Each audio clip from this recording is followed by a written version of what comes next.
Welcome back to the Turtle Wins the Race Home-Based Business Podcast. My name is Kara Buntin, and I've had a home-based business since 1999, so it's been a while. And today we're going to be talking about kind of a rant, and it will get ranty, I promise you, if you like that kind of thing. We're going to be talking about something that I might have contributed to a little bit in the last few podcasts. I've been talking about bad customer stories.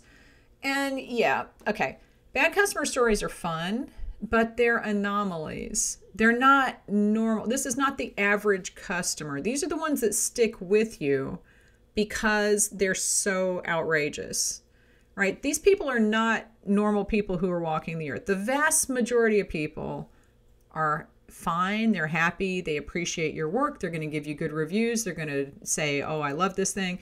Every now and then, as a business owner, you're going to get one of the ones that makes you think that everyone is like that. And the problem is that the human brain is designed to recognize things and remember things that are unusual.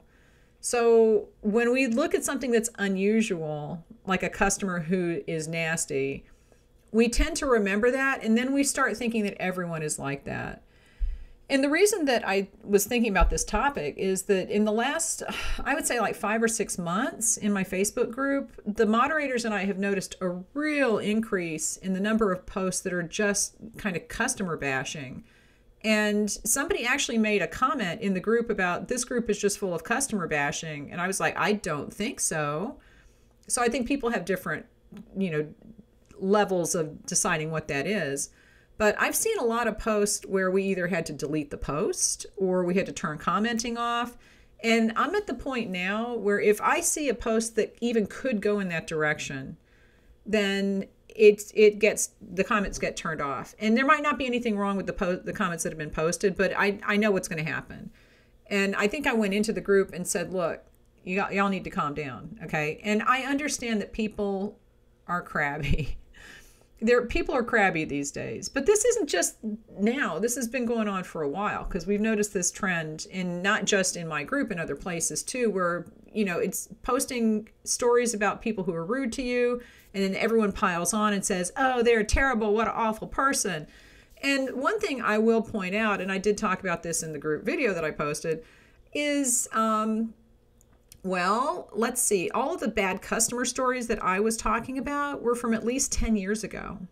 So if anybody wants to try to go back and figure out who they are, they're not going to be able to. They're not going to know who these people are. There's no way they'll be able to find out. Never. If you post a picture of a review or a story of a bad customer in a Facebook group and you're currently dealing with them, that's a really bad idea because things get out. And it doesn't look good for you to come into anywhere and complain about current customers. It just doesn't. So wait 10 years. In the meantime, tell your friend who's not online, tell your spouse, tell somebody else.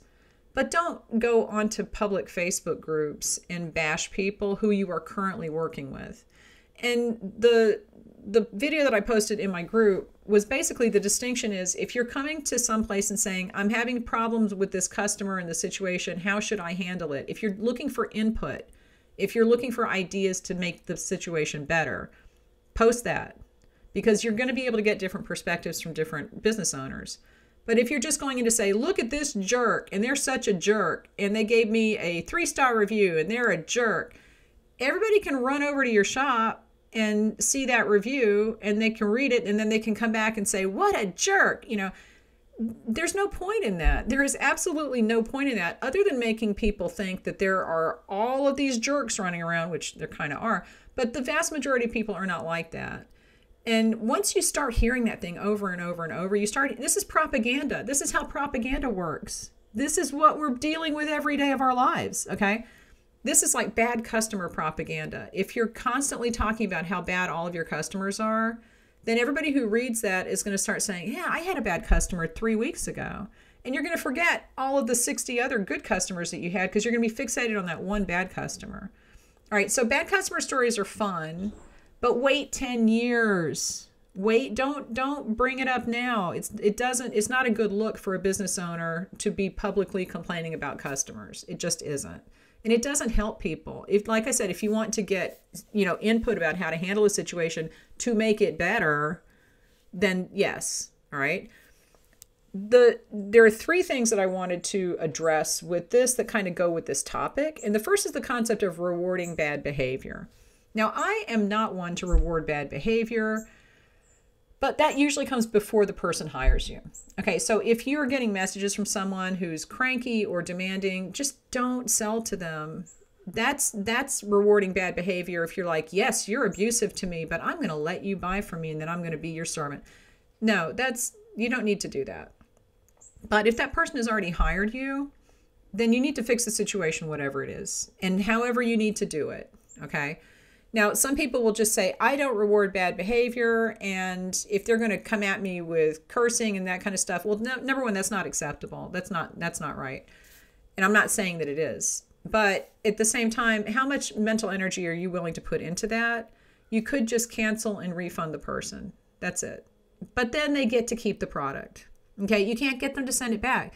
So if that makes you feel mad inside, you're going to have to deal with that yourself. You're going to have to figure out what is the easiest way for you personally to handle the situation and get it off your plate. And every now and then you're going to get someone like that. I have had lots of people like that. I've had wedding cake customers like that. I've had Etsy customers like that. I've had Etsy sellers like that who have bought from me who were so obnoxious. And I'm like, you're an Etsy seller. You should know how this works. Okay. But I just refund them and cancel it and move on. Because the next 50 people that come along are going to be nice. And those are the ones that you should be remembering. Okay, those are the ones you should focus on and pay attention to. And anytime you get one of these customers, just go back and read all your good reviews and remind yourself that you're doing a good job and these people do walk the earth and some people you can't make happy. Okay, but when someone has actually purchased from you and now you have to deal with it and you don't have the option of turning the order down, just take care of it however you need to do. And this comes up a lot with downloads because people can't download things. And then I see in groups, like people will say, oh, this customer says she didn't get the download. And I told her to go to the purchases and review section. Well, guess what? This happened to me last week. It was an Etsy seller. She said, I can't download it. So I emailed it to her. Big deal. Done. Okay. But right after I emailed it to her, she suddenly feels like she needs to validate this with me that she's not lying. And I'm like, I don't care. I'll email, you bought it. I'm going to email it to you. I did it. But she sent me a screenshot of her purchases and reviews where there was no button to download the thing. Nothing. This was an Etsy glitch. It was not her fault. And if I'm sitting here thinking she's trying to rip me off, I'm not going to email that to her. Well, that's stupid. Just email it to her and solve the problem. It's not that hard. And this was not her fault. This was Etsy with a little button that didn't work or was non-existent, So you don't know what people are dealing with. You don't know if they can't see the download button or not. With downloads, just send it to them. They've bought it. And Etsy has a no return policy on downloads. Like they're not refundable. So just go ahead and send it. Big deal. And so what? You know what? If they do manage to get a refund from Etsy, so what? Okay, it's not a big deal. Just send it to them and get them, make them happy, get them their stuff. They bought it. They should have it. All right. The other situation though, where it's like rewarding bad behavior, and this has happened to people in my group, and I've done videos about this, about custom orders. Okay. Custom order customers tend to feel like they can boss you around. You can go back and watch the videos about that. I'm sure that I've done a podcast about this. For them, people will say, but I did all this work. They have all the proofs. They've got all this. They've got all that. You have to think, how is this worth it to you to have them as a customer, to continue dealing with them? Or do you want to just wipe it clean and give them their money back? And sometimes you lose. You can write that off as a business expense, but sometimes you lose. You're going to lose money. You're going to lose time. But guess what? You gained something because you learned. You learned something about maybe not taking that job in the future if you see that behavior beforehand. And in general, when I see people saying, I don't want to reward bad behavior by giving them a refund, they also say, I should have known because I saw the signs before she hired me and I ignored them. Take this as a learning opportunity. This is a learning experience that you should not ignore those signs. Okay. And if all it costs you, I shouldn't tell the story. I'm not going to, there's a story. I will tell the story. Okay. I have a friend who was married young, right? And her husband was just a jerk, right? And she said that finally he borrowed money, like $2,000 from her parents to buy a car. He bought the car and he drove away in the car, and then they got divorced. Never, of course, never paid the money back, right? The father's comment about the whole situation was, if $2,000 is all it took to get rid of him, then that was a bargain. Okay. So sometimes you have to look at it as that was a bargain situation. Don't look at it as rewarding bad behavior. Just look at it as this was a bargain to get this person out of your life, and now you feel better. Look at it about how it does for you, right? It's going to help you in the future because you don't have to deal with this crank, okay? So just saying rewarding bad behavior, that doesn't cover all situations. You have to take every situation case by case. It's not always rewarding bad behavior. Sometimes it's just taking care of the situation by any means necessary. I don't like talking about people's divorces, but it's a story that it's a good phrase to have. It was a bargain. Okay. The other thing that this goes back to cake days. This goes back to cake days when people would, like, somebody would complain that the cake was crooked or it was the wrong color or whatever. And the first thing that other cake decorators would say was, never say that you're sorry. Never say I'm sorry, because that makes it look like you're responsible. And I still see that in people on Etsy or selling online. Never say that you're sorry. Never tell the customer, I'm sorry, blah, blah, blah. Why not? It's a throwaway term these days. And if you say, I'm sorry that you're upset, and I'm sorry that there was a misunderstanding, that doesn't say that you're responsible. It says that you are sorry that the situation exists. So don't be afraid to say you're sorry. Sometimes it will calm people down, but you can't say, I'm sorry that you're mad. I'm sorry that you took this the wrong way. Don't make them responsible. That's a passive aggressive kind of not sorry kind of thing. Don't do a sorry, not sorry. And I hate that stupid phrase, but it does exist. And you have to, if you're going to respond to someone, you can genuinely say, I'm sorry that this happened. Okay. I'm sorry that you're upset with what you bought, and how can we fix it? It puts you kind of as a helper, not someone who's antagonistic toward the customer. And that's what we're talking about. It's like this antagonism that has risen for customers is very interesting. And I really do think that it comes from people just encountering these people and then going to post about it. Because 10 years ago, we didn't post about this stuff, or 20 years ago, before the internet existed. And you didn't have all the other people pile on, say, yeah, they're a jerk. So I don't think that helps us. I don't think that helps us at all. All right, so don't be afraid to say that you're sorry about something. It doesn't mean that you're responsible. It just, sometimes you can phrase it so that it means, how can I help fix the situation? And then you fix it. All right. The other thing, and again, that's a case-by-case basis thing. So sometimes it is your fault. And if it's your fault, then fix it. There's no question about that. If it's not your fault, then you figure it out. All right. The other thing that I wanted to add to this is getting mad because people use coupons and they have been trained to wait for the coupon in the shopping cart or abandoned cart or whatever. Yeah, that's irritating. It's irritating, but so what? Okay, if they use a coupon in your shop, it means they bought from you. Okay, I'll take that money. That's all right. I enjoy that sale. And if you price your products correctly, you have that built into the price of the product. Because everyone needs to have some kind of a margin where you can offer a sale or offer a discount code. You can do different discount codes depending on where they're buying or what code they're using. I have a 20% off if you sign up for my email list, and that works everywhere.